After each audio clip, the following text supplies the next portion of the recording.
Hello to all. तो आज हम पढ़ेंगे गॉस के नियम से कूलॉम के व्युत्क्रम वर्ग के नियम का निगमन अथवा समझाइए इसे। तो अगर आपने गॉस का नियम ना पढ़ा हो तो प्लीज़ आप जाके पढ़ लीजिए, हमने पढ़ा रखा है इसी चैनल में। तो आइए समझते हैं गॉस का नियम क्या है। सबसे पहले हम क्या बनाएंगे, फिगर बनाएंगे। तो फिगर में हम सबसे पहले बनाते हैं एक बिंदु। क्या लेते हैं, एक बिंदु लेते हैं। इस बिंदु पर एक क्या रखेंगे, पॉइंट ओ। इस पॉइंट ओ पर हम क्या रखेंगे, प्लस क्यू।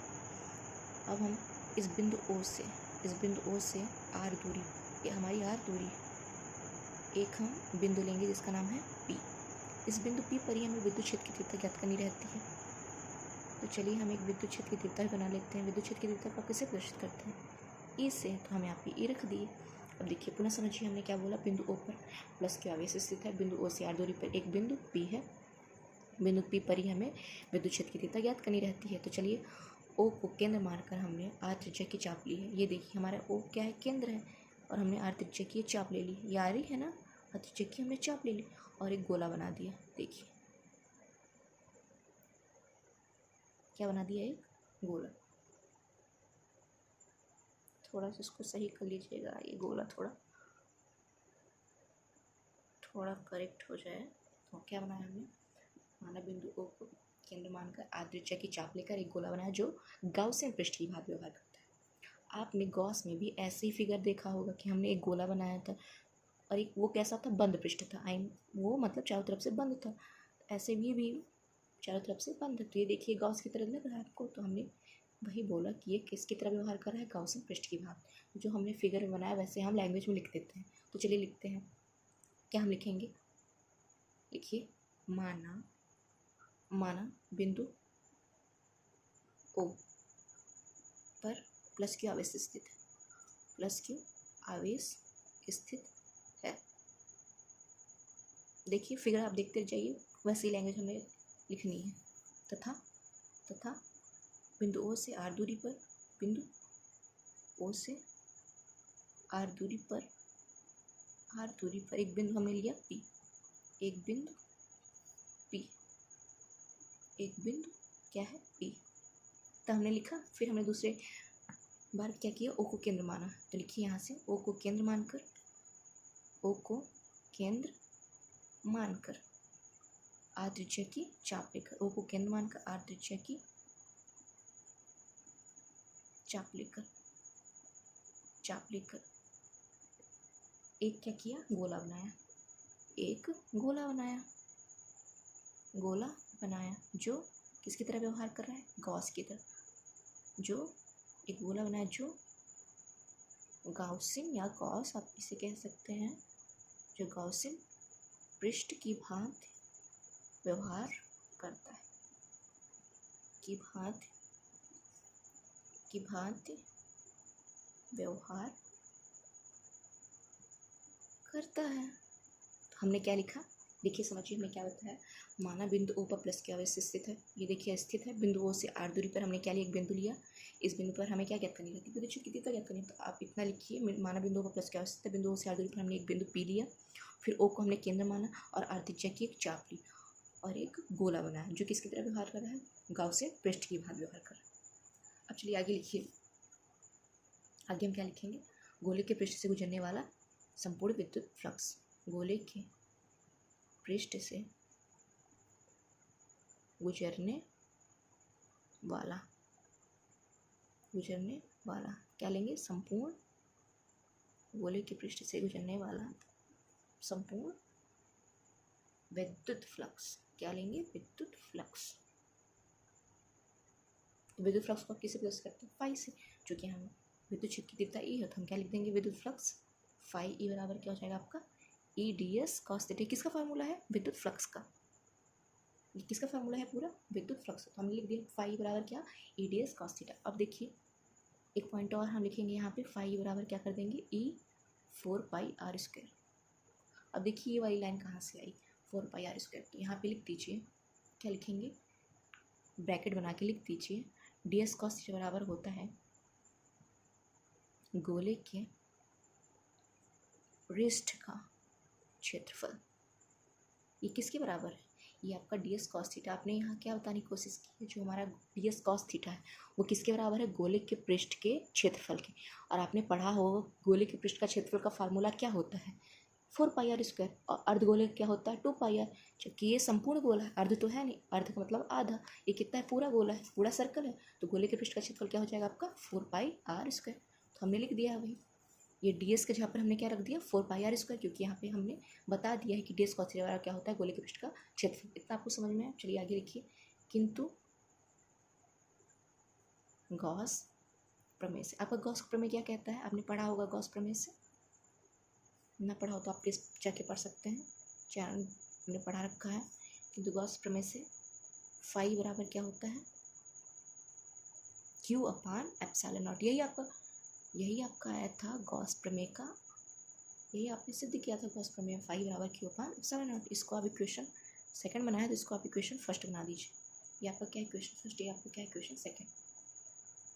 अब आगे लिखिए, अब आगे लिखेंगे समीकरण 1 व समीकरण 2 से।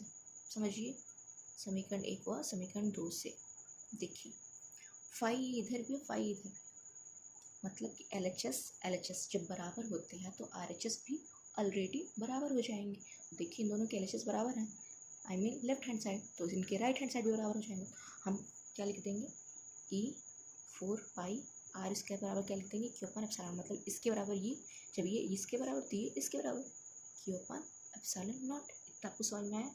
चलिए लिखिए, आप इसे ऐसे भी लिख सकते हैं, या करके जो ε0 है ये इधर आ जाएगा, ये जो भागे में है डिवाइड है इधर आएगा तो मल्टीप्लाई यानी गुणे में हो जाएगा। तो हम क्या लिख देंगे यहाँ पे E4πr², ये इंटू कर देंगे ε0, ये क्या हो जाएगा क्यू तो पहले से ही था। चलिए अब क्या लिखेंगे, आप ऐसे लिख सकते हैं इसको, E बराबर क्यू तो था ही, ये जो ये पूरी चीज़ है ना, ये देखिए पूरा 4πr² ε0, इसको आप यहाँ रख दीजिए। इधर सब गुणे में इधर जाएगा तो भागे में 4πε0r²। देखिए ε0 यहाँ पे आ गया, 4πr² तो पहले से ही था, ये चीज़ जो गुणे में थी इधर आई तो भागे में हो गई। अब इसे हम ऐसे भी लिख सकते हैं, कैसे लिख सकते हैं, E बराबर 1/4πε0, मतलब इस भाग को अलग कर देंगे उस भाग को अलग कर देंगे इंटू Q/r²। इस r² के साथ Q को कर दिए और 1/4πε0 एक तरफ कर दिए। इसे आप बना सकते हैं थर्ड इक्वेशन। इतना आपको समझ में आया। समीकरण 1 व 2 से हमने क्या कर दिया, तुलना कर दी। तो चलिए अब यहाँ या फिगर में देखिए, एक हम यहाँ पे एक अन्य आवेश, मतलब एक आवेश तो था ही Q, एक दूसरे आवेश की कल्पना करेंगे। कल्पना मतलब मान लेंगे, कौन सा आवेश हो जाएगा आपका Q0। एक आवेश आपका +Q था, दूसरा आवेश क्या हो जाएगा आपका Q0। ये आपने आवेश माना है तो आप लिख सकते हैं यहाँ पे। चलिए क्या लिखेंगे आप, यहाँ से यहीं से आप लिख लीजिए। चलिए क्या लिखेंगे, बिंदु, लिखिए क्या लिखेंगे, बिंदु, लिखेंगे बिंदु P के चारों ओर। देखिए अपने बिंदु P के चारों लिखा है, ये बिंदु P के चारों ओर, चारों ओर मतलब ये पूरा सर्कल में, तो आप क्या लिखेंगे, बिंदु P के चारों ओर। तो लिखिए बिंदु P के चारों ओर एक अन्य आवेश किसकी कल्पना करते हैं, Q0 की कल्पना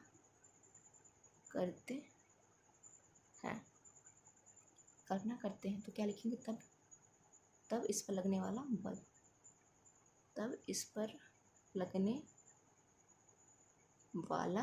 बल क्या होगा।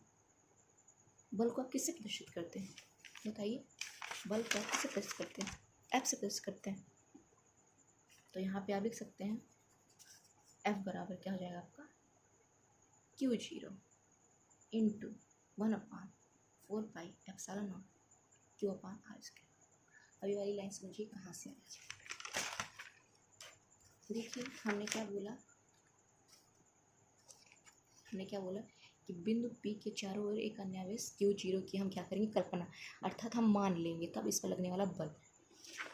तभी तक आपने विद्युत क्षेत्र के बारे में देखा होगा कि हम विद्युत क्षेत्र कभी लेके चल रहे थे, अब हमें बल लेके चलना है। तो ये देखिए E बराबर पहले आप क्या होता Q/4πε0r², हमें बल लेके चलना है तो F की वैल्यू हमारी क्या आ जाएगी, Q0। Q0,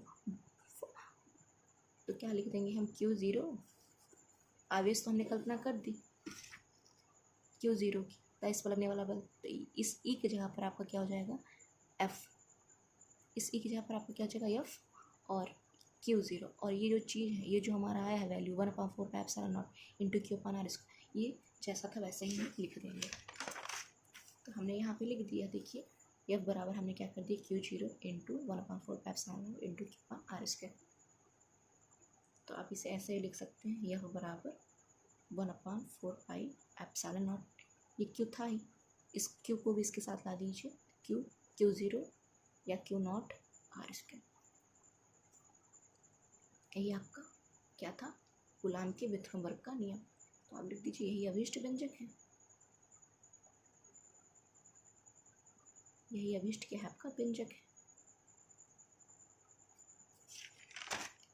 हम यहाँ पे एक अन्यावेश Q0 कल्पना की है, इसलिए ना हमने माना कि इस पर लगने वाला एक बल F होगा। तो F बराबर क्या हमने लिख दिया Q0, और जो चीज़ यहाँ पे थी वो सारी चीज़ हमने लिख दी, क्या लिखी 1/4πε0 इंटू Q/r²। बस यहाँ पे हमने Q0 एक्स्ट्रा में हमने यहाँ पे Q0 ऐड कर दिया है, और ई की जगह पर हमने क्या लिख दिया F लिख दिया है। अगर आपको समझ में आता तो आप प्लीज़ स्क्रीनशॉट ले सकते हैं।